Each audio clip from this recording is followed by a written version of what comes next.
Game day's here, I can hear the crowd. Turn on the lights, fans are cranked up and loud. Red or blue, we wear it proud. Yeah, we love our teams in this border town. Chiefs and Royals, Boo Mizzou, Rock Chalk, Jayhawk, KU. Hear that drum pounding in your feet. Yeah, you're marching to the beat of KC. What is going on, YouTube? What is going on, Kansas City? What is going on, Jayhawk Nation? And what is going on, everybody? And welcome to the Beat of KC. Ladies and gentlemen, my name is Lucas Murphy, and the Kansas Jayhawks received possibly the best news out of the gate of 2026. Literally the first day of 2026, and we received possibly the best news this basketball program can find. And that is, and it involves, Darryn Peterson. So without further ado, I'm going to go ahead and let Bill Self provide you an update on Darryn Peterson. Darren's practice, so same as before, but it's at a little bit of a different level now as far as his explosiveness. So unless something unforeseen's happened, we should have all our full complement of guys going into the game Saturday. Ladies and gentlemen, I think this is absolutely impactful news. We already provided an epic breakdown of this game that is going to be of magnitude. Big 12 play does kick off for Kansas and UCF, and it will be on Saturday, and it will be in Orlando. It will be a very tough road game. I'm not going to discredit how good UCF is. And the reason I say that is, go ahead and check out this video. I will put a link, and you can go check out the comparisons of the two teams, how I expect both teams to play. And when I really provided that, I was kind of thinking that Darren was on the border. I didn't think he was going to potentially play. He was borderline not going to play. We get some great news, and it sounds like he is pushing the envelope. He is really testing his injury. It doesn't sound like he's having any issues, and it sounds like there's not going to be any restrictions, so he will get out there and play. Now, as he gets out there and plays, the whole thing could change. It could flare up, and he could come off and have to go get that, massage gun like we've seen him in multiple games have to do. But the fact that he's even available, I think, just screams excitement for our Kansas Jayhawks. I really, truly believe that. So we're going to kind of add a little bit more insight now that we know Darren's going to play. So with that, inserting Darryn Peterson into the Kansas Jayhawks lineup against UCF is vital. And the reason is because this matchup demands pace control, shot creation, and defensive versatility. Three areas where Peterson can immediately swing the game in KU's favor. We know he is such an impactful player. We know what he's capable of doing. We talked about the points he's averaging, which is 19 points. I mean, he is a versatile, absolute star-studded player, and he has to be on the court. Now, UCF wants to speed the game up, where I feel like Kansas is not necessarily opposing that, but I think that they want to do more constructive kind of sets when it comes to their offense. And obviously, UCF wants to attack the passing lanes. They want to force guards to make quick decisions. Peterson gives Kansas a secondary ball handler. In my case, I really think Darren's going to take charge in this. I think he's going to really demand the basketball. I think he is going to come out with a presence. So he is definitely going to be that primary ball handler, coinciding obviously with Melvin Council Jr., and he's a playmaker who can relieve pressure from primary guards.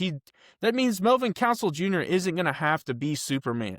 He's going to have to just play his game, do what we know he can do, what we've seen him capable of doing, and that'll be enough. If he goes out there and gives you 10 to 12 points, 6 assists, and is driving to the hoop and getting to the foul line, that's perfect from Melvin Council Jr. What that's also going to do is that's going to free up guys like Flory. That's going to help really kind of relieve some of the pressure on Flory because they're going to be really trying to defend Darryn Peterson. Another person that's going to help out is specifically Trey White, ladies and gentlemen. He's really going to open up this floor and allow for this Kansas Jayhawks offense to be phenomenal. But I think more so it helps on the other side, defensively. It's really going to be even that much more amplified on the defensive side of the basketball. It's going to help out so much. In a market that never sleeps, one name rises above the rest. Lisa Miller from Dan Lynch Real Estate Trusted by hundreds and recognized across the Midwest. She delivers results when it matters the most. With over 13 years of experience and licenses in both Kansas and Missouri, Lisa isn't just selling houses. She's helping you find a place to call home. Whether you are a first-time home buyer, looking to upsize, or selling your current home, Lisa makes the process smooth and stress-free. As a local expert passionate about building lasting relationships, she ensures her clients feel confident and satisfied every step of the way. Don't wait, your perfect home is just a call away. Contact Lisa today at 913-579-3246 or 913-369-3000 or visit lisamillersaleskc.com. Let Lisa Miller at Lynch Real Estate help you start your next exciting chapter. And let her know the beat of KC, Lucas Murphy, sent you her way. So UCF thrives on physical half-court defense, especially on the perimeter. Peterson's size and confidence as a scorer allows Kansas to keep the spacing intact, and I think that's impactful. What he really can do, knock down open threes. Ladies and gentlemen, we've needed that. We know that we've kind of improved in the three-point shooting category, but when you really insert a guy that can absolutely just snap the net, you got that now. He attacks closeouts. He creates mid-range looks late in the shot clock. Those are crucial possessions in the Big 12 opener where points are probably going to be hard to come by. I really think that this is going to be a battle test for Kansas. I truly believe that. The defensive matchup really favors in Peterson's favor. The UCF's wings are long, athletic, and aggressive, but Peterson's length and defensive instincts allow Kansas to switch more freely without sacrificing the rebounding aspect or on-ball resistance. That flexibility helps KU contain dribble penetration, disrupt UCF's transition attack, maintain defensive balance after missed shots. Really going to help sway, hopefully, those second chance opportunities and not give them to UCF. Hopefully, they'll sway more in Kansas's favor. I think another big thing, too, what Darren Peterson will really be able to help is eliminate the turnovers. He doesn't make a ton of mistakes, and he'll help the guys around him not make as many mistakes either. And what I also think this provides is energy to the lineup and really creates that balance again. Peterson brings fresh legs and energy, which matters in a game that will feature extended runs and physical stretches. His presence balances the lineup by pairing athleticism with his skill, especially if Kansas needs counters from UCF's depth and bench scoring. Where I'm going with that is that now Jamari McDowell can become a primary piece off the bench. And he is a absolute, I really enjoy Jamari McDowell, and I talked about that in my video, really breaking down both teams. Jamari McDowell really provides you just good minutes. He shoots a good three ball. He plays good defense. He takes timely, well-executed shots. And if he's coming off the bench, that's going to only help you and create more depth for the Kansas Jayhawks. So when UCF is countering that exact same aspect, when they go to their bench, I feel like now Kansas is more favored from the bench standpoint because Darren can play now. Statement moment for the Big 12 play. This isn't just about one game, obviously. I mean, this is the first one. But we've talked about it. Every Big 12 game is going to matter this season.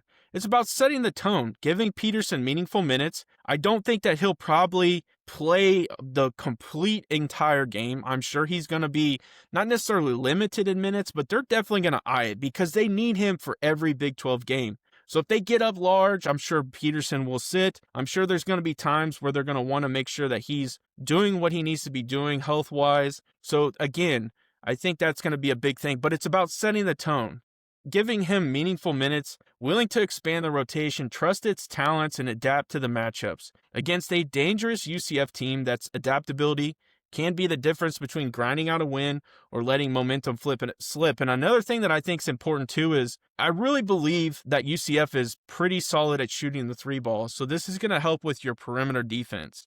This is really going to allow us to space out and really play solid defense on the perimeter, which could hinder a way for them to really attack this KU defense. Bottom line, against UCF's athleticism and pressure, Kansas needs versatility, poise, and playmaking. Darren Peterson provides all three of that, ladies and gentlemen. Inserting him into the lineup isn't just a rotational tweak. It's not. It's a strategic move that strengthens heavily KU on both ends of the floor in this very critical first Big 12 matchup of the season. I really anticipate that even with Darryn Peterson, this is still going to be a tough challenge, especially because it's on the road. I think this UCF team has really kind of changed over the last 2 years. Bill Self really talked about it in his press conference, talking about how good UCF can be and how their depth is impactful. And so I really truly believe that this team is going to provide KU a good test for their first Big 12 game. I appreciate y'all checking out this video. I'm excited that Darryn Peterson is back, no matter to what extent. We saw how he really kind of played in the Missouri game. We saw his impact in the Missouri game until he had to come out of the game. But he can easily give you 17 to 20 points. And that is something that we just have not necessarily had. The versatility, the ability to adapt has been there. We've had guys like Trey White go off. We've had guys like Melvin Council go off. But you know for a fact, Darryn Peterson is going to get in this lineup, and he's easily going to give you probably anywhere from 15 to 20 points. That's just how he plays. That's why he's projected to go number 1, at least in the top 5. And so he is going to be very impactful. Appreciate y'all checking out this video. Make sure you smash that like button, smash that subscribe button, and I end every video the exact same way. Have a good day.